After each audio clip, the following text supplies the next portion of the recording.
La Organización de las Naciones Unidas ha reconocido que a lo largo de la última década, México ha logrado avances significativos para garantizar el pleno respeto a los derechos de las personas con discapacidad, dentro de los cuales se encuentra el Programa para la Igualdad y la No Discriminación, así como el Programa de Prevención, Rehabilitación e Inclusión Social de las personas con discapacidad. Sin embargo, aún quedan muchos pendientes, entre ellos el de garantizar la participación política de personas con discapacidad. Actualmente existe una iniciativa en la Cámara de Diputados que propone modificar la Ley General de Partidos Políticos para que reserven el 5% de sus candidaturas a legisladores locales y federales a personas con algún tipo de discapacidad. Acompáñanos a conversar con el diputado federal Rafael Luis Lustre, presidente de la Comisión de Derechos Humanos y quien presentó dicha iniciativa.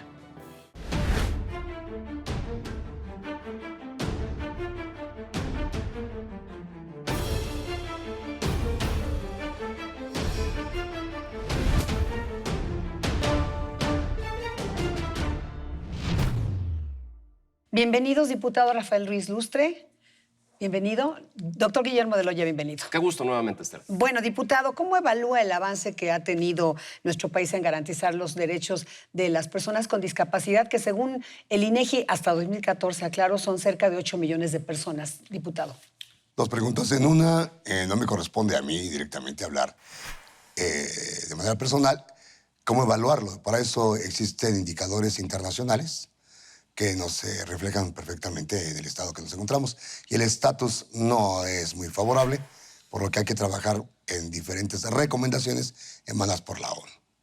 Bien.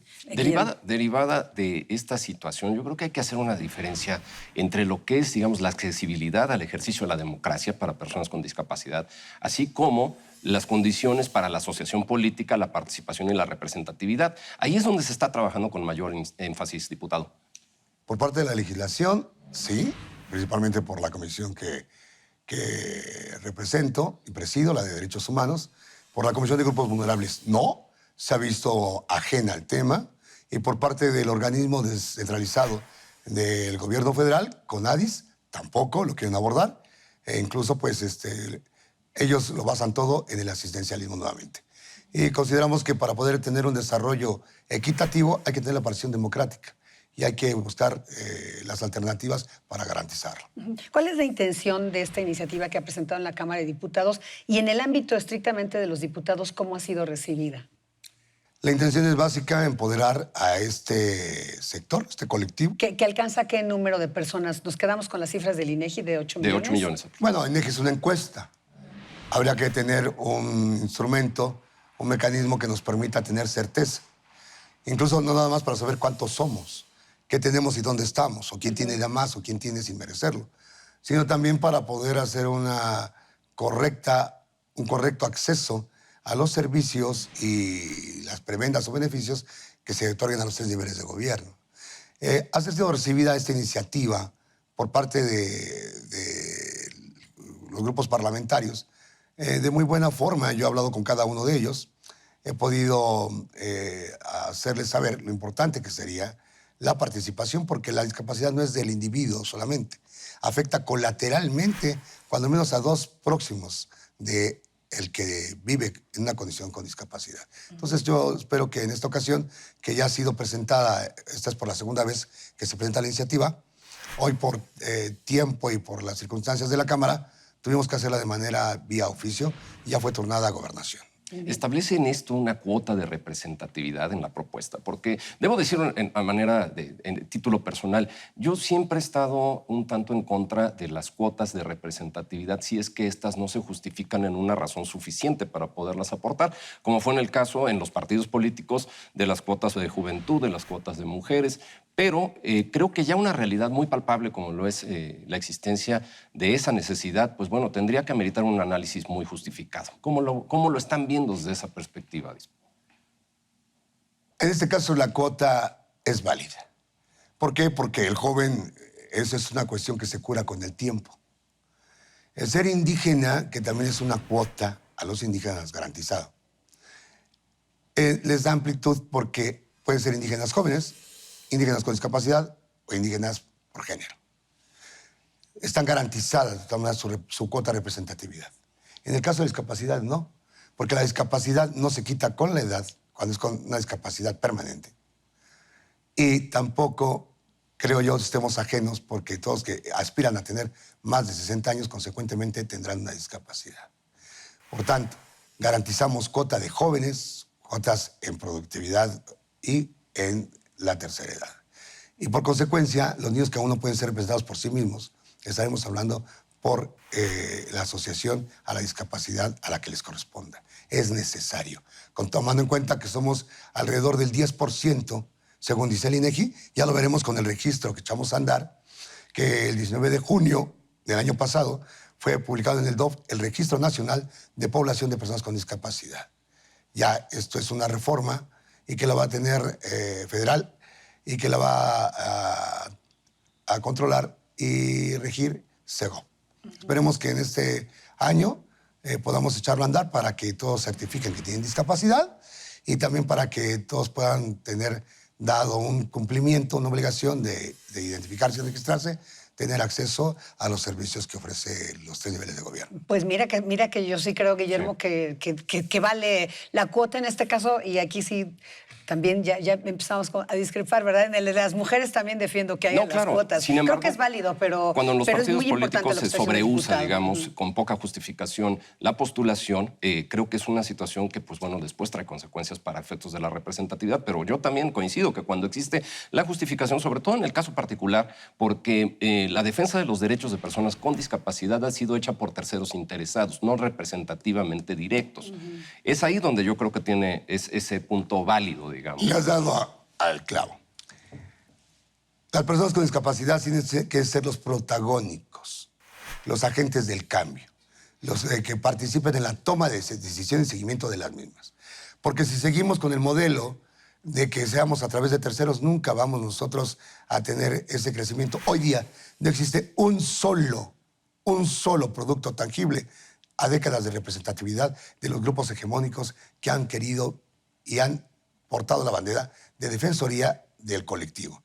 Pero dicen que viven pero la información y los resultados nos dicen que viven de la discapacidad. Sí, ahí hay que tener mucho cuidado con el asistencialismo. Diputado, usted tiene mucho tiempo en esta lucha justamente por la colectividad y sabemos que acaba de crear, y aparentemente es el primer sindicato de discapacitados en el mundo. Cuéntenos de este proceso, cómo se llegó a este sindicato y qué pretende. El sindicato tiene ya un proyecto hecho desde hace 20 años. Termino con la tarea de haber hecho el Comité Paralímpico y después de esto me doy cuenta que si tenemos la misma organización, pero a nivel laboral, podríamos por algún momento aspirar a tener el cambio del estigma, lo digo en el deporte, que cuando venimos de las Paralimpiadas, pues somos reconocidos por los logros que se tienen. No es así en el ámbito laboral, porque tenemos un bajo perfil, poca preparación, poco acceso en los espacios, los empresarios no quieren invertir en hacer las modificaciones o ajustes razonables. Por lo tanto, tendríamos que tener un órgano que nos permitiera establecer un mecanismo para que nosotros tuviéramos instrumentos y herramientas de participación en el PIB, que nos quiten el estigma de dependientes sociales a uno de socialmente útiles. Y perdón, diputado, en consonancia con lo expresado por la propia Organización Internacional del Trabajo, efectos de sensibilización y conocimiento más amplio en torno a los derechos laborales de las personas con discapacidad. ¿Es esto algo innovador? Absolutamente, es el primer sindicato en el mundo de trabajadores de y para el gobierno de la Ciudad de México. Hay otro en Australia, Inglaterra y España, pero no son trabajadores de gobierno. Lo que pretendemos en consecuencia es ampliarlo, claro. Crear entes públicos privados donde invierta el gobierno al 51% y 49% el particular o el interesado y formemos parte de ser trabajadores sindicalizados, pero también propietarios de la propia empresa. Eso nos garantiza un mejor aforo y atención a la salud, algunas contingencias no previstas y le quitamos una carga y un peso a la sociedad y, por supuesto, al gobierno en presupuesto para que nos otorguen a título gratuito lo que nos otorgan. Diputado, ¿cuántos trabajadores se han afiliado a este sindicato y en qué proceso jurídico va? ¿Ya les tomaron la nota? ¿Cómo va? La toma de nota nos la entregaron en octubre y estamos con acercamientos en la dirección de Capital Humano para poder tener un lugar físico donde despachar. Así lo haremos en las demás delegaciones y nos falta todavía un acercamiento y entrevista con la jefa de gobierno para trazar la ruta hacia dónde vamos, porque sabemos que la Ciudad de México es referente para réplica de modelos que se instalaron de manera primigenia en la Ciudad de México. Los afiliados estarán garantizados porque tenemos 1.500 plazas reconocidas de y para personas con discapacidad con el gobierno anterior. Pero en su vida laboral, en el gobierno de la Ciudad de México, hay muchísimas más personas. Calculamos que son alrededor de unas 15,000 personas que en su transcurso de vida laboral han adquirido la discapacidad. Pero tomando en cuenta y recalcando que no es solamente para personas con discapacidad, es de y para personas con discapacidad. Pero en este caso, veo un sindicato potencialmente poderoso, razón por la cual, pues bueno, también habría que ser sensibles, sin duda, a lo que implica y a lo que está justificado, pero también, ¿no es esto también una situación que se pueda prestar, si no tiene los filtros adecuados, a un instrumento de presión laboral también para adicionalmente tener algunos privilegios dentro de ese campo? Totalmente. No estamos inventando el hilo negro. No, y no somos ajenos. Digo, no, por supuesto que no. Se trata de que el colectivo tenga una representatividad y una fuerza.